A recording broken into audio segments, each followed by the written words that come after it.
There are three doors in front of you. One of them contains an agenda. The other two, death by Harikiri!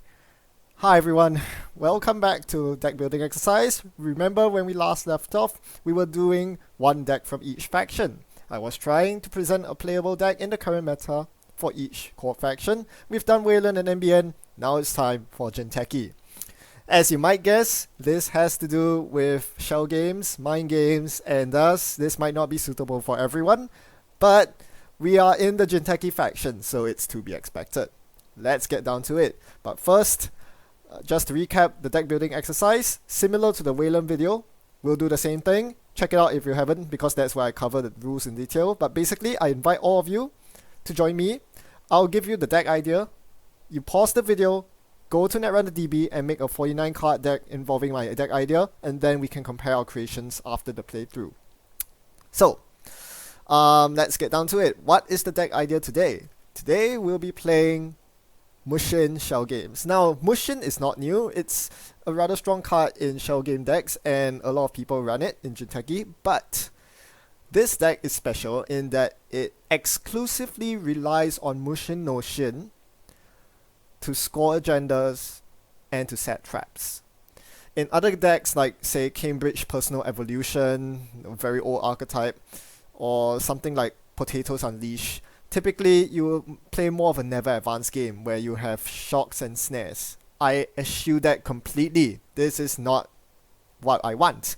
If you want to play never advance games, the best deck you can probably find is IG49, the deck that uses Psychic Field as the punishment, and a combination of Ronin, Chairman Hero, and Bioethics Association to kill the runner. This is not it.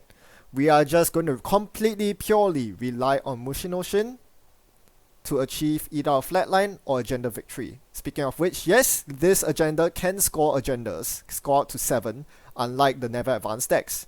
Because we plan to score 5 threes with Mushin, this is going to happen. Now, this deck idea usually doesn't work because you only have 3 copies of Mushin no Shin in your deck, and even if the runner usually guesses a Mushin wrongly, they can still come back by hammering centrals or by controlling your other remotes. But with this deck, you must make sure that doesn't happen. So here is the payoff matrix for this deck that we are going to try to build. If the runner runs an ambush, they die. There is no choice. If the runner hits your ambush, they have to die. So you have to think of a way to make this happen. That's the most important thing in your deck. If they run an agenda, they get to 1/3 of the way to winning the game, which means they need 3 agendas to win. If they do not run the agenda, however, you are halfway towards winning. That is right. You must find a way where you can win in 2 agendas, but the runner must win in 3. You have to get a bit creative to figure out how to make this work. Finally, if the runner doesn't run your ambush, well, nothing happens. So I think that's enough info for you to get down deck building. Pause the video now and head on to your favorite deck builder to create a 49 card deck. I'll meet you after the playthrough where we'll discuss how this game goes.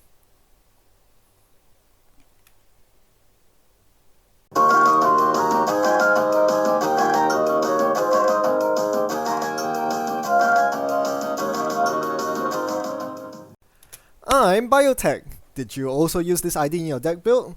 Well, the reason's pretty simple. I did say that if you Mushin an ambush and the runner runs it, they should die. And there's no better way to ensure this than to pick Biotech as your ID. You will be using Brewery every single time. The 2 net damage guarantees a kill when the runner only has 1 hand size. So yes. A lot of people don't actually realize this. Mushin allows you to get up to 4 advancement counters from allows you to so-called fast advance a Cerebral Overwriter to 4 advancement counters. That means you don't need it installed. You can have Cerebral and Mushin in your hand, boom, 4 advancement counters, perfect. And it does 4 brain damage when access, so that leaves the runner on 1 card left. Even if that card is I've Had Worse, which is a comedy plate card in Anarch, they're not going to survive a Brewery hit of 2 net damage. This is another important reason. why we use Brewery instead of, say, 2 Neuro EMPs. Not only does it take deck slots, it is also vulnerable to net damage protection such as that. Now I'm playing up against Noise, and unluckily for my opponent, they they draw the short end of the stick. I draw both Macrophages in my deck in very quick succession. So Macrophage is really in my deck to defend against Medium, because this deck really doesn't like being R&D locked, especially via Medium. After a certain point, you can't really keep the runner out of R&D, and if they are able to Medium lock you, you just lose, because you won't be able to draw your agendas or your traps. They will simply trash them all and steal them all. So this is why I need lots of Macrophages in my deck. Unfortunately, it hoses my opponent very hard. We manually resolve the Macrophage subroutines, and my opponent was so desperate that they were forced to actually pay for the remove from game trace. They couldn't afford to have cash exiled from the bin, because 3 Deja Vus to recur cash is a major part of Noise's economy backbone. Needless to say, Macrophage hurts Noise really, really bad, and with quite a few people playing it right now, even just for Medium, the Noise just simply gets caught in the crossfire. But that's the way it is. That's how the meta shapes out. Now I'm going to do the first Mushin here, the Monty Hall problem. Do you walk through the door or not? Are you going to try to get the car or the goat? Nope, says my opponent. I'm going to play Lamprey. Nope, I say nope. Nope, not gonna happen. Trace 4, Purge Virus counters. The Purge trashes the Lamprey. Trace 3, Trash Virus program. Data Sucker goes away. Trace 2, remove something from the bin. I remove cash and end the run. They choose not to end the run and they'll go through. We'll see what they access, but that's not very important. The main thing is, with my opponent so far behind, I almost certainly will win this game. Or will I? Because my deck is fully reliant on Mushins, if my opponent guesses the Mushins correctly, they can still pull out a victory from me. So I need to be really careful with what I Mushin out. In a lot of pure Mushin based decks, it is often the case that the CORP ends up Mushining agendas, because agendas start piling up in hand, and yeah, you don't want to get agenda flooded and you want to get them out somehow. There are 2 release valves for this deck. Firstly, preemptive action. This gives me more so-called Jackson triggers. I can dump agendas in the bin and reshuffle them with preemptive action later. Secondly, I only run 8 agendas. Is it 8? No, I run only 7 agendas. 6 3-pointers and a 2-pointer. So this agenda distribution allows me to actually be rather safe from agenda flood, because all my agenda points are concentrated in so few agendas, like you see the Pyrrhec and Future Perfect in my hand right now. I'm actually pretty okay with agenda flood. But to my opponent, it looks like, well, there have been no agendas running around circulating so far. They saw a Future Perfect from my hand, they trashed the Cerebral Overwriter from R&D, there must be an agenda somewhere on the board, so they run it, they hit the Cerebral Overwriter, whoops, that's pretty much game. If they cannot win in the next click, they basically lose, having to discard down to 1 hand size, and sure enough, I'll flip my ID in due time to kill them. This game shows that regardless of whether your opponent is sporting a janky or tier 1 runner deck, all it takes is 1 trip up, 1 wrong run on a Mushin to end the game. But even though that seemed like a convincing win, does it stand up to the competitive meta? I don't think it does. The biggest problem is that it is too high variance. So if you bring it to a tournament, you are really limiting your win rate to, 40-50%, depending on how good your mind games are. Whether they run the correct remote or not, whether they have the hard counter or not. I've had more losses than wins with this deck myself, so there you go. But then and again, I have to give the caveat that I'm by no means a Jinteki player. Shell games isn't my forte, and my losses clearly show that. Still, this is a pretty good deck for people to pick up because it has a gentle learning curve. You can easily play the deck as well as I do. And there is the hope of playing this deck really well, but you really need to be 1 step ahead of your opponent to out-mind game them, which is nearly unachievable. So I wouldn't recommend this deck if you're sincerely looking to get better at Netrunner, but if you want to have a fun Jinteki deck, look no further. This is the one. Still not convinced that it can actually take some games off? Well, I just need to show you this table. What more do you want? All the odds are so well in your favor. Even when the runner guesses correctly, you don't really suffer from it. Or at the worst case, you concede one of your 3 agendas to them. Not the worst deal in the world. And of course, if they don't run correctly, you advance your win condition very, very far. Now let's look at the deck and compare it with yours, see what the differences are. Firstly, how do you achieve 100% depth? As said, Mushin, Cerebral Overwriter, and Biotech does the job. However, consistency is very key, and you'll notice in this deck that I have consistency under wraps. This is one of the most important keys to deck building, and what I feel is missing in many players' decks. If your deck only has 3 Mushin and 3 Cerebral Overwriter, you are not going to get very far. Maybe about 1/3 of your games, a rough ballpark number, you are not going to see the whole Mushin Cerebral Overwriter combo. What do you do then? So in my deck, I have 2 outlets for consistency. Firstly, with the ambushes, instead of running just 3 copies, I up it to 5. In conjunction with Overwriter, I run Junebugs as well. So 8 net damage is usually a kill when combined with Biotech. Most runners don't have enough card draw to recover from a Junebug, for advanced Junebug. Secondly, localized product line. This is the key to my deck, and this is where all my influence goes to.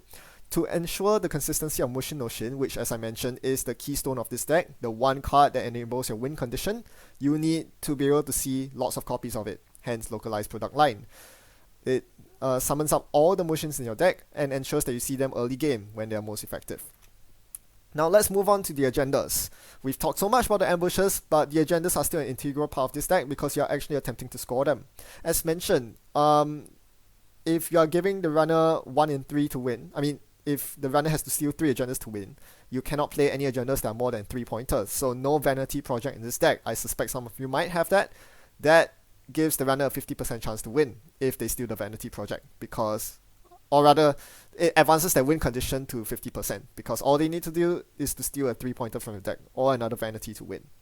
Hence, I'm running 3 pointers. I would like to run Global Food, however, 2 reasons why that doesn't make the cut. Firstly, I don't have enough influence, and secondly, I'm already running 3 pointers, so the runner is going to win in 3 agendas regardless.